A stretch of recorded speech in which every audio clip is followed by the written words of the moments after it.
ഈശോ മിശിഹായ്ക്ക് സ്തുതിയായിരിക്കട്ടെ. പ്രിയ കൂട്ടുകാരെ, നമ്മൾ ദൈവകരുണയുടെ ഒരുക്കത്തിൻ്റെ 9ാമത്തെ ദിവസമായ ശനിയാഴ്ചയിലാണ് ഇന്നാണ് ദൈവകരുണയുടെ നൊവേനയുടെ അവസാനത്തെ ദിവസം. നാളെ മഹാ അത്ഭുതത്തിൻ്റെ മഹാവിടുതലിൻ്റെ ദിവസമാണ് ദൈവകരുണയുടെ തിരുനാൾ. കരുണയുടെ തിരുനാൾ എന്ന് പറഞ്ഞാൽ അത് പുതുഞായറാഴ്ച തന്നെയാണ്. വിശുദ്ധ തോമാ ശ്ലീഹ ഈശോയുടെ തിരുവിലാവിൽ കൈവയ്ക്കുന്നതും കൈവിരലിടുന്നതും അവിടെ നിന്ന് കരുണ ഒഴുകുന്നതും, അപ്പോൾ തോമാ ശ്ലീഹ എൻ്റെ കർത്താവേ, എൻ്റെ ദൈവമേ എന്നേറ്റു പറയുന്ന പുതുഞായറാണ് ദൈവകരുണയുടെ തിരുനാൾ. ഇന്ന് 9ാം ദിവസം നമ്മൾ ആധ്യാത്മിക മന്ദതയിൽ കഴിയുന്നവർക്ക് വേണ്ടി പ്രാർത്ഥിക്കണം. പ്രിയ കൂട്ടുകാരെ, ആർക്കൊക്കെ വേണ്ടി പ്രാർത്ഥിക്കണം എന്നുള്ളതിന് നമുക്കൊരു കാഴ്ചപ്പാടൊക്കെ പണ്ട് ഉണ്ടായിരുന്നിരിക്കണം. എനിക്ക് അങ്ങനെയായിരുന്നു. നമ്മൾ ആർക്കൊക്കെ വേണ്ടി പ്രാർത്ഥിക്കണം? നമ്മൾ നമ്മുടെ വീട്ടുകാർക്കും, അപ്പൻ, അമ്മ, നമ്മുടെ സഹോദരങ്ങൾ, ബന്ധുമിത്രാദികൾ, ഇനി നമ്മുടെ ഇടവകക്കാർ, അങ്ങനെ നമ്മൾ പ്രാർത്ഥിക്കും. പക്ഷേ ഈ കൊടും പാപികൾക്ക് വേണ്ടി നമ്മൾ ആദ്യം ഒന്നും പ്രാർത്ഥിക്കാറില്ല. പിന്നീടാണ് മനസ്സിലായത്, പാപികളുടെ മാനസാന്തരമാണ് ഈശോ ആഗ്രഹിക്കുന്നത്. അവരുടെ പാപത്തിനും നമ്മുടെ പാപത്തിനും പരിഹാരം ചെയ്യണം. പാപികൾ മാനസാന്തരപ്പെടണം. അങ്ങനെ അവരുടെ ആത്മാക്കളെ ഈശോയ്ക്കായിട്ട് നേടിക്കൊടുക്കണമെന്ന്. അപ്പോൾ തോന്നി, ആരാണ് ഈ പാപികൾ? ലോകം മുഴുവനും പാപികളല്ലേ? അതെ, ലോകം മുഴുവനും ഞാനടക്കം പാപികളാണ്. അതുകൊണ്ടാണ് കർത്താവ് നമുക്ക് ഈ കരുണക്കൊന്ത തന്നത്. ഈശോയുടെ അതിദാരുണമായ പീഡാസഹനങ്ങളെ പ്രതി ഞങ്ങളുടെയും ലോകം മുഴുവൻ്റെ മേലും കരുണയായിരിക്കണമേ. അതുകൊണ്ടാണ് ആ കരുണക്കൊന്തയ്ക്ക് ഇത്രയ്ക്ക് മൂല്യമുള്ളതെന്ന് കർത്താവ് പഠിപ്പിച്ചത്. ലോകം മുഴുവനുമുള്ള പാപികൾ മാനസാന്തരപ്പെടണം. എന്നിട്ട് കർത്താവ് പറഞ്ഞു, ദൈവകരുണയുടെ തിരുനാളിന് മുമ്പായിട്ട് 9 ദിവസം ഒരുങ്ങണമെന്ന്. 9 ദിവസവും പ്രത്യേക തരം ആളുകളെയാണ് കരുണക്കടലിലേക്ക് കൊണ്ടുവരേണ്ടതെന്ന്.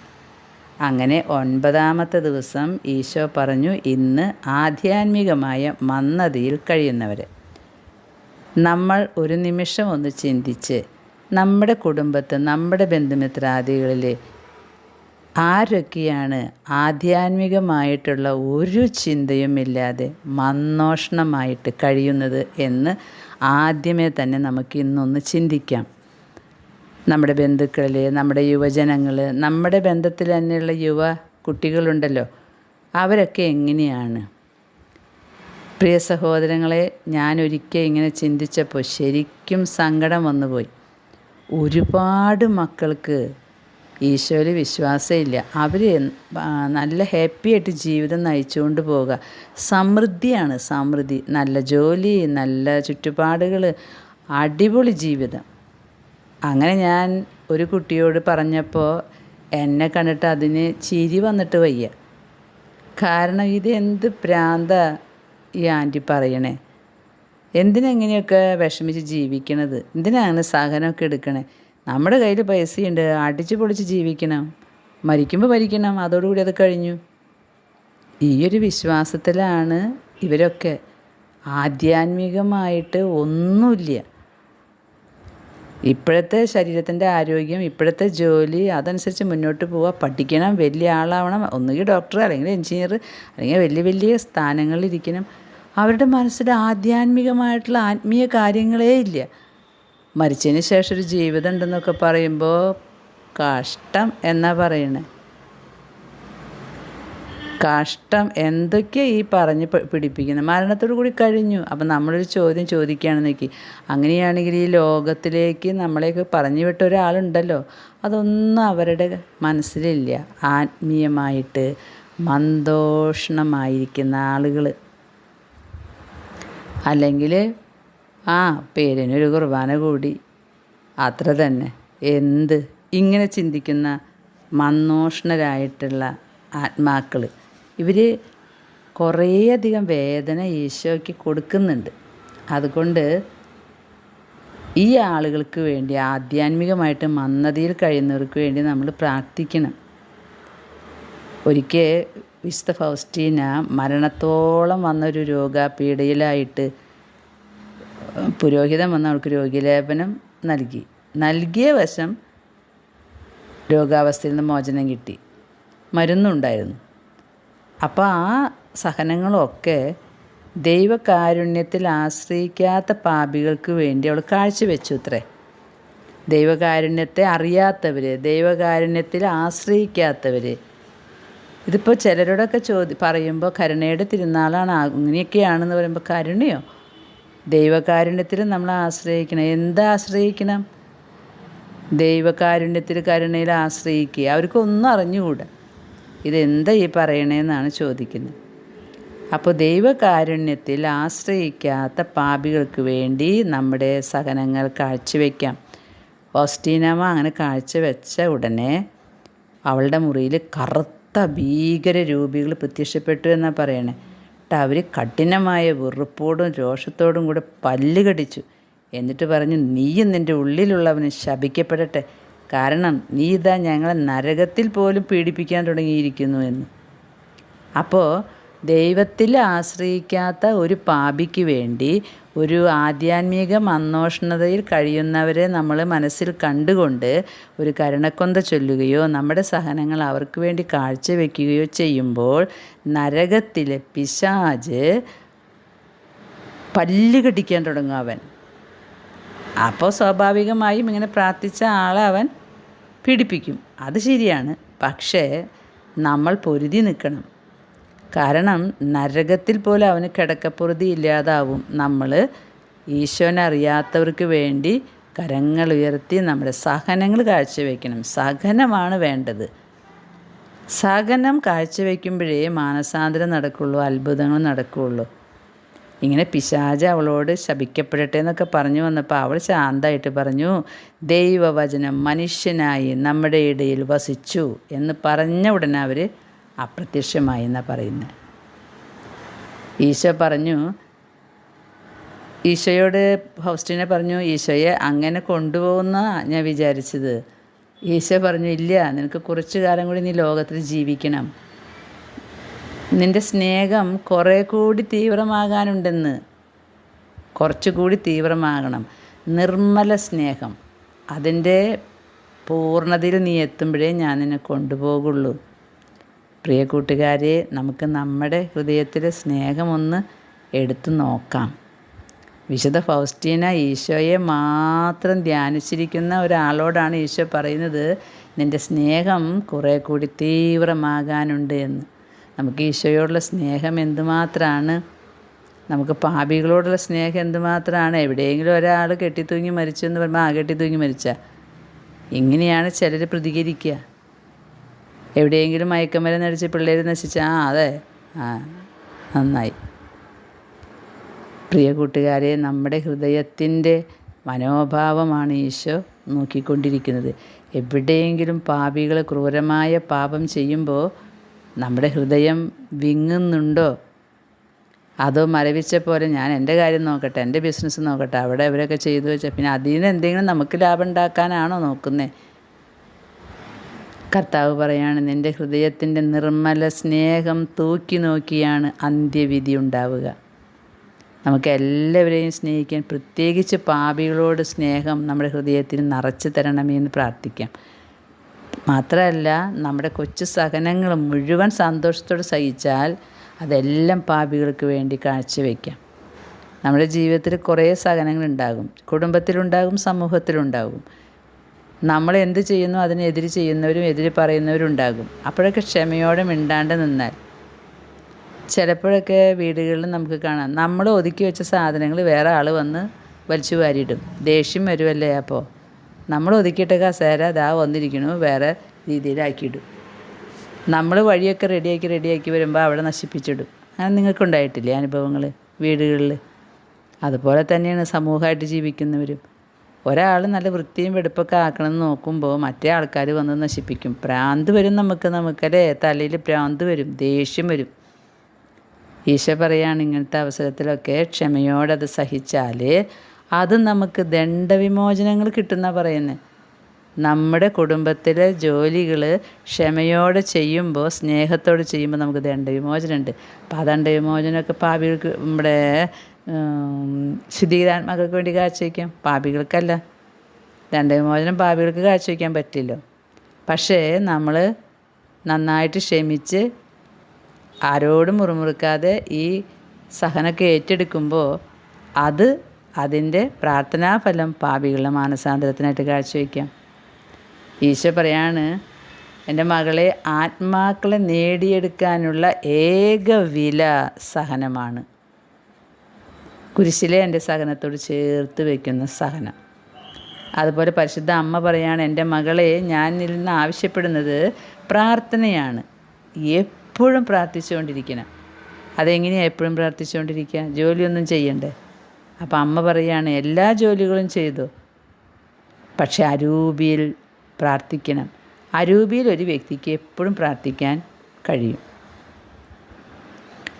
അപ്പോൾ സോസ്റ്റീന ചിന്തിക്കുകയാണ്, പ്രാർത്ഥിക്കാം, പക്ഷേ നമ്മുടെ നാവുണ്ടല്ലോ, കൂടുതൽ നമ്മൾക്ക് സഹനം വരുമ്പോൾ നമ്മൾ പെട്ടെന്ന് നാവ് കൊണ്ട് കുറ്റപ്പെടുത്തും. അങ്ങനെയായിരുന്നു, ഇങ്ങനെയായിരുന്നു, പണ്ട് ഇങ്ങനെയായിരുന്നു, എനിക്ക് ഈ വിധി വന്നില്ലേ, ദൈവമല്ലേ എന്നെ ഇങ്ങനെ കൊണ്ടുചെന്ന് എത്തിച്ചത്. അങ്ങനെ കൂടുതൽ സഹനം വരുമ്പോൾ നമ്മൾ നിശബ്ദരായിരിക്കണം എന്നാണ് പറയണേ. ഫൗസ്റ്റീനമ്മ പറയണേ, കാരണം എൻ്റെ നാവിന് എനിക്ക് വിശ്വാസമില്ല. പലപ്പോഴും നമ്മുടെ നാവ് തനിക്ക് വേണ്ടി, നമുക്ക് വേണ്ടിയാണ് സംസാരിക്കുന്നത്. പക്ഷേ അതിൻ്റെ കടമ ദൈവത്തിൻ്റെ നന്മകൾക്കും അനുഗ്രഹങ്ങൾക്കും അവിടുത്തെ സ്തുതിക്കാനായിട്ട് നമ്മളെ സഹായിക്കുക എന്നുള്ളതാണ്. പക്ഷേ നമ്മുടെ നാവ് വിശ്വസിക്കാൻ കൊള്ളില്ല, പെട്ടെന്ന് പ്രതികരിക്കും. നാവ് വരുത്തുന്ന പിഴകൾ വളരെ വലുതാണെന്നാണ് പറയുന്നത്. അതിനെ നിയന്ത്രിക്കുന്നില്ലെങ്കിൽ ആത്മാവ് പുണ്യപൂർണ്ണത പ്രാപിക്കില്ല. അപ്പോൾ നാവിനെ നിയന്ത്രിച്ച് നല്ലത് മാത്രം പറഞ്ഞ് മറ്റുള്ളവരുടെ വളർച്ചയിൽ സന്തോഷിച്ച് അവരെ പ്രോത്സാഹിപ്പിക്കുന്ന സംസാരമായിരിക്കണം നമ്മളിൽ നിന്ന് വരേണ്ടത്. നാവ് പെശകാണെന്ന് പറഞ്ഞ് എല്ലാവരും കാണുമ്പോഴും മിണ്ടാണ്ടിരുന്നാലോ, അത് വളരെ മോശമാണ്. കാരണം സംസാരത്തിൽ കൂടിയാണ് സ്നേഹം പ്രകടിപ്പിക്കാൻ പറ്റുക. അപ്പോൾ നമുക്ക് ഇന്ന് ആധ്യാത്മികമായ മന്ദതയിൽ കഴിയുന്നവരെ ഓർക്കാം. നമ്മുടെ കുടുംബത്ത് ഒരു ബോധ്യവും ഇല്ലാതെ മദ്യപാനത്തിനും ഭക്ഷണത്തിനൊക്കെ അടിമപ്പെട്ട് കിടക്കുന്ന കുറേ ജീവിതങ്ങളുണ്ട്. എന്ത് കരുണയുടെ തിരുനാളോ? പറഞ്ഞു കഴിഞ്ഞാൽ ചോദിക്കും, ഈ കണ്ട തിരുനാളുകളൊന്നും പോരാണ്ടാണോ ഇനിയിപ്പോൾ കരുണയുടെ തിരുനാൾ? അങ്ങനെ ഒരാൾ ചോദിച്ചത്. കരുണയുടെ തിരുനാളാണത്ര. കരുണയുടെ തിരുനാൾ മദ്യപാനിയാ, ഭക്ഷണത്തോട് അമിതമായ ആസക്തിയുള്ളവനാ.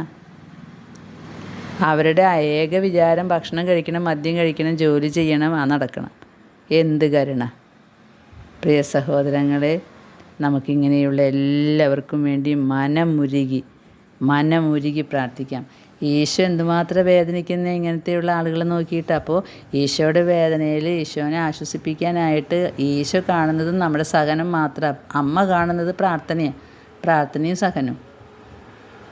അപ്പോൾ നമ്മുടെ ജീവിതത്തിലത്തെ ഓരോ വിഷമങ്ങളും നമുക്ക് സന്തോഷത്തോടെ സഹിച്ച് ഇത് ആധ്യാത്മിക മന്ദതയിൽ മന്ദിച്ച് കിടക്കുന്നവർക്ക് വേണ്ടി പ്രാർത്ഥിക്കാം. നമുക്ക് നൊവേന ചൊല്ലാം. ആധ്യാത്മിക മന്ദതയിൽ കഴിയുന്ന ആത്മാക്കളെ എൻ്റെ പക്കൽ കൊണ്ടുവന്ന് എൻ്റെ കാരുണ്യത്തിൻ്റെ കടലിൽ മുക്കിയെടുക്കുക. എൻ്റെ ഹൃദയത്തെ മുറിപ്പെടുത്തി വളരെയധികം വേദനിപ്പിക്കുന്ന ആത്മാക്കളാണിവർ. ഗെത്സമേൻ തോട്ടത്തിൽ വെച്ച് എൻ്റെ ആത്മാവ് തീവ്രമായ വേദന അനുഭവിച്ചത് ഈ മന്ദഹൃദയരായ ആത്മാക്കളെ പ്രതിയാണ്. പിതാവെ, കഴിയുമെങ്കിൽ ഈ പാനപാത്രം എന്നിൽ നിന്ന് അകന്നു പോകട്ടെ എന്ന് മനോവ്യതയോടെ ഞാൻ പ്രാർത്ഥിച്ചത് ഈ ആത്മാക്കൾ കാരണമാണ്. അവർക്ക് രക്ഷപ്പെടാനുള്ള മാർഗം എൻ്റെ കാരുണ്യത്തിലേക്ക് ഓടി വന്ന് ശരണപ്പെടുക എന്നതാണ്. എത്രയും ദയുള്ള യേശുവേ, അങ്ങ് കരുണ തന്നെയാണല്ലോ. അങ്ങയുടെ എത്രയും ദയുള്ള തിരുഹൃദയത്തിലേക്ക് ആധ്യാത്മിക മന്ദത പ്രാപിച്ചിരിക്കുന്ന ആത്മാക്കളെ ഞാൻ സമർപ്പിച്ചു കൊള്ളുന്നു. മൃതശരീരങ്ങളെപ്പോലെ ആറിത്തണുത്ത് മരവിച്ച ഈ ആത്മാക്കളെ അങ്ങയുടെ സ്നേഹജ്വാലയാൽ ഒരിക്കൽ കൂടി എരിയിക്കണമേ. ഏറ്റവും കാരുണ്യമുള്ള യേശുവെ, അവിടുത്തെ കരുണയുടെ മഹനീയ ശക്തി ഇവരിൽ പ്രവർത്തിപ്പിക്കണമേ. അങ്ങയുടെ സ്നേഹത്തിൻ്റെ തീക്ഷ്ണതയിലേക്ക് ഇവരെ ആനന്ദിക്കണമേ, ഇവരെ ആനയിക്കണമേ. പരിശുദ്ധമായ സ്നേഹത്തിൻ്റെ ദാനം അവരിൽ വർഷിക്കണമേ. എന്തെന്നാൽ യാതൊന്നും അവിടുത്തെ ശക്തിക്ക് അതീതമല്ലല്ലോ. നിത്യപിതാവേ, ആധ്യാത്മിക മന്ദത ബാധിച്ച ആത്മാക്കളുടെ മേൽ അവിടുത്തെ ദയാദൃഷ്ടി പതിയണമേ. അവരും യേശുവിൻ്റെ എത്രയും ആർദ്രതയുള്ള തിരുഹൃദയത്താൽ ആവരണം ചെയ്യപ്പെട്ടവരാണല്ലോ. അനന്തകാരുണ്യവാനായ പിതാവേ, അങ്ങയുടെ വത്സലപുത്രൻ്റെ കൈപ്പേറിയ വേദനകളെ പ്രതിയും കുരിശിലെ 3 മണിക്കൂർ നേരത്തെ അതിദാരുണമായ സഹനത്തെ പ്രതിയും ഞാൻ അങ്ങയോട് യാചിക്കുന്നു.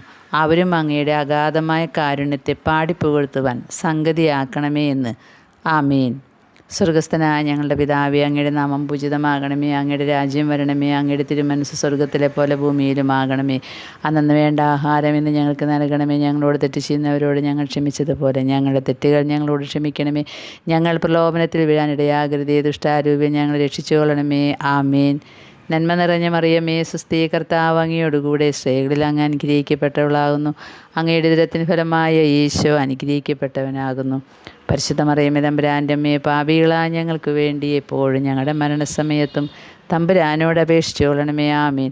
പിതാവിനും പുത്രനും പരിശുദ്ധാത്മാവിനും സ്തുതി, ആദിയിലെ പോലെ ഇപ്പോഴും എപ്പോഴും എന്നേക്കും. ആമീൻ.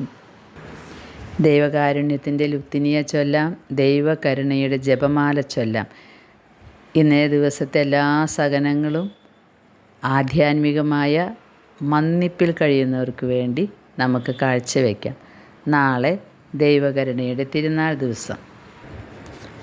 നമ്മുടെ മനസ്സുകളെ ഒന്ന് പരിശോധിച്ച് എന്തെങ്കിലും പാപാവസ്ഥയുണ്ടോ എന്ന് നോക്കി കുമ്പസാരിച്ച് അതീവ വിശുദ്ധിയോടെ പരിശുദ്ധ കുർബാന നമുക്ക് നാളെ സ്വീകരിച്ച് ദൈവകരുണയുടെ ഛായാചിത്രം വെച്ച് ബഹുമാനിച്ച് ദൈവകരുണയുടെ തിരുനാൾ ആഘോഷിക്കുന്ന ദേവാലയങ്ങളിൽ ചെന്ന് നമുക്ക് ഈ തിരുനാൾ ആഘോഷിക്കാം. സാധ്യതയുള്ളവർക്ക്. ഇല്ലെങ്കിൽ നമ്മുടെ മനസ്സിൽ ദൈവകരുണയുടെ ഛായാചിത്രം വെച്ച് നമ്മുടെ പള്ളിയിൽ പോയി പ്രാർത്ഥിച്ചാലും ഈ ദണ്ഡവിമോചനം നമുക്ക് ലഭിക്കും. ഇതിൻ്റെ കാര്യം കിടക്കുന്നത് നമ്മുടെ ഹൃദയത്തിൽ ദൈവകരുണ നിറഞ്ഞു നിൽക്കണം. കരുണയുടെ സന്ദേശങ്ങൾ നിറഞ്ഞു നിൽക്കണം.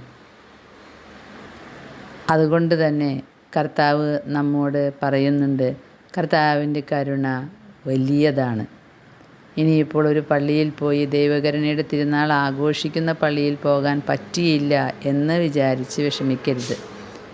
ദൈവകരുണയുടെ തിരുനാളാണ് ഇത്. ഫൗസ്റ്റീനമ്മയോട് ഈശോ കൊടുത്ത വാഗ്ദാനമാണെന്ന് മനസ്സിൽ ധ്യാനിച്ചുകൊണ്ട് നമ്മുടെ ഇടവക പള്ളിയിൽ പോയി കുമ്പസാരിച്ച് കുർബാന സ്വീകരിക്കുമ്പോൾ നമുക്ക് ഈ ദണ്ഡവിമോചനം ലഭിക്കും. ഈ ദണ്ഡവിമോചനം ലഭിക്കണേ എന്ന് നമുക്ക് ആഗ്രഹമുണ്ടായിരിക്കണം. അതുപോലെ അതിൻ്റെ കണ്ടീഷൻസൊക്കെ പൂർത്തീകരിക്കണം.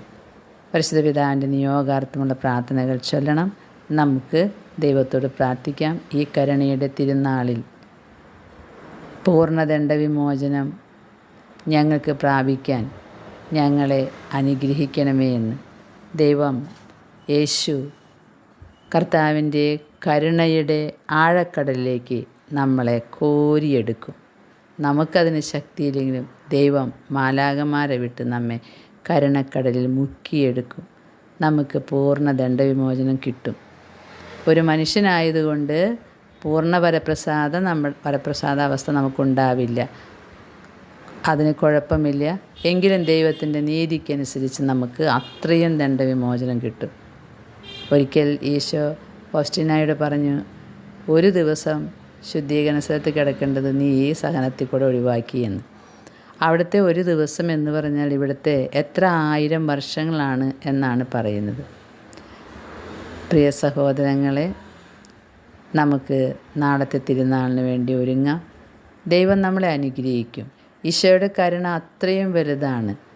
ആ കരുണയുടെ കടലിൽ ലോകം മുഴുവനുമുള്ള മക്കളും വന്നണയണം. അതാണ് നമ്മുടെ ആഗ്രഹം.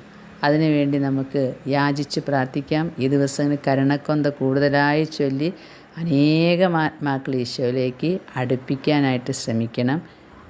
വീണ്ടും കരുണയുടെ തിരുനാളിന് ശേഷവും നമ്മുടെ ഈശോ 40 ദിവസം നമ്മുടെ കൂടെ നിൽക്കുന്ന സമയമാണ്. അപ്പോൾ ഈശോ നമ്മുടെ കൂടെ നിൽക്കുമ്പോൾ നമുക്ക് ഈശോയോട് എപ്പോഴും പറയാം, ഈശോയുടെ അതിദാരുണമായ പീഡാസനത്തെ പ്രതി ഞങ്ങളുടെ ഈ ലോകം മുഴുവൻ്റെ മേലും കരുണ കാണിക്കണേ ഈശോയെ എന്ന് 40 ദിവസവും നമുക്ക് പ്രാർത്ഥിക്കാം. അതിനുശേഷവും നമുക്ക് പ്രാർത്ഥിക്കാം. ലോകാവസാനം വരെ നമുക്ക് കരുണയ്ക്ക് വേണ്ടി പ്രാർത്ഥിക്കാം. ഈശോ നമ്മെ അനുഗ്രഹിക്കട്ടെ. ആമേൻ.